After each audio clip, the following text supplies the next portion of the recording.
Good morning, everybody. Chris Profi, Musically Obsessed. I'm entering another contest today, and this is for Robert over at Robert's On My Turntable. And this is his push to 700 subs. Well, just to let you know, he's past 700 subs. So let's do a push to 800 for him. I think he's around like 710 right now. Robert deserves all of these subs. Great guy. If you have not subbed to Robert yet, please head on over to his channel. Just a chill guy. I've done a video with him. I hope to do more videos with him. He listens to a wide range of music. He's from Canada. Pretty cool, right? Yeah, just a great all-around guy. Such a great member of the VC. And I love watching his videos. He's real chill. He always has a cup of coffee. It's like you're sitting down with him and just discussing music in the morning. So please head on over to his channel. And the contest, he wants us to show 5 albums that influenced us as teenagers, which I think is a really cool idea. So let's get into this. I've got a couple CDs and a few albums to show you. So the first CD that influenced me as a kid was a CD by the band The Jesus and Mary Chain, and this is their album Automatic. Okay, now the Jesus and Mary Chain are a Scottish band led by brothers William and Jim Reid. And how I would describe their sound, it's almost like the Beach Boys meets alternative music. So with some with some fuzzed out guitars. A lot of people go to the album Psycho Candy, which I can understand why. I love Darklands as well, but this was the album I listened to a lot as a teenager. It's got more of a heavy sound to it, and I remember working on the song Head On my guitar. I worked forever to learn it. It had a simple little solo in it that I kept working on and working on and working on. I recorded it. I remember just being really proud of myself that I learned the song. It's not a very intricate song, but when you're a teenager, learning a song on the guitar and singing it, it was a cool thing for me. So I still listen to this record. The Jesus and Mary Chain are just a great alternative rock band, like I said, with some Beach Boys influence, fuzzed out guitars, and just a killer band. So this was a great album. Still listen to it. Another CD that I listened to quite a bit was by the Ramones, and this was a compilation of theirs called Ramones Mania. And this is like an introduction to the Ramones. It's like Ramones 101. There are 30 songs on this CD. And I listened to this all the time. I think I had it on cassette, actually. I tried to be the Ramones. Yeah, you're going to notice a theme in a lot of these albums. I was learning to play the guitar. I was learning how to sing, and I was learning how to write music, and I was trying to write songs like the Ramones. And I have some old cassette tapes of me with these silly little songs, and you can just tell that I was just imitating the Ramones, with the vocals, the song structures, the guitar chords, the themes. I was just totally enamored with the Ramones, and still am.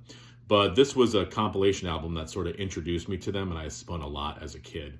I got to dig out those old cassettes. Those would be fun to listen to again. All right, now we get into the vinyl. Garth Brooks was a huge influence on me as a singer and as a songwriter and a guitar player. And this is his big-time album, No Fences. All right, this had the hits The Thunder Rolls on it, Two of a Kind, Working on a Full House, Friends in Low Places, Unanswered Prayers, but the whole album is killer. And before this, I wasn't really too into country music. I remember my parents listening to Dolly Parton as a kid, but country music really didn't speak to me until I heard Garth Brooks. Another artist I really fell in love with was Randy Travis as well. I probably could have shown a Randy Travis album. But Garth Brooks, I wanted to be Garth Brooks. I imitated his vocal style. I imitated his songwriting. And, I remember watching his TV specials on cable or whatever, and it was almost like country meets Kiss. I mean, his live shows were phenomenal. I've never had a chance to see Garth Brooks live. I would love to. But this album definitely was an influence for me. I still love Garth Brooks. I probably still sing a little bit like Garth Brooks too because of this record. But you know what? A deep track on here that I would suggest you listen to is the last song called Wolves. Just an amazing song. But Garth Brooks, definitely an influence for me as a teenager. Now, let's get a little heavier. Metallica, Ride the Lightning. This was the first heavy record I ever bought. All right. Bon Jovi, Slippery When Wet was kind of a gateway for me. And then I remember the day I bought this record and I bought Black Sabbath, Sabotage. And this album scared the shit out of me the first time I heard it. It was so heavy. I had never heard anything like it. The first song, Fight Fire with Fire, was the fastest thing I had ever heard in my life. James Hetfield's vocals, Kirk Hammett on guitar, Cliff Burton on bass, and of course Lars Ulrich on drums. It was just a game changer for me. And this led me into everything, Anthrax, Testament, Coroner, Slayer, Exodus, Fate's Warning, all of those bands. This was the catalyst, okay? Look at the picture of Cliff Burton.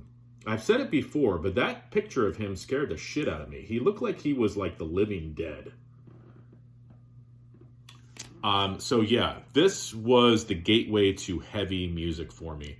Metallica, Ride the Lightning. Still my favorite Metallica record. Love it. And lastly, this is for you, Jeff. Huge Monkees fan. Still am a huge Monkees fan. But as a teenager, I was listening to the Monkees. I was just soaking up as much Monkees as I could, watching the Monkees on TV, getting their records, Pisces, Aquarius, and Present, and Changes. I had Changes on cassette. The first album, my dad had more of the Monkees that I would listen to all the time. This was another album that I spun all the time, Instant Replay. Big time influence, probably more than I realized, and I'm pointing to the Nesmith songs on here because Nesmith has become just a part of me. His songwriting, his singing, his guitar playing, and it shows up in a lot of my songs now too.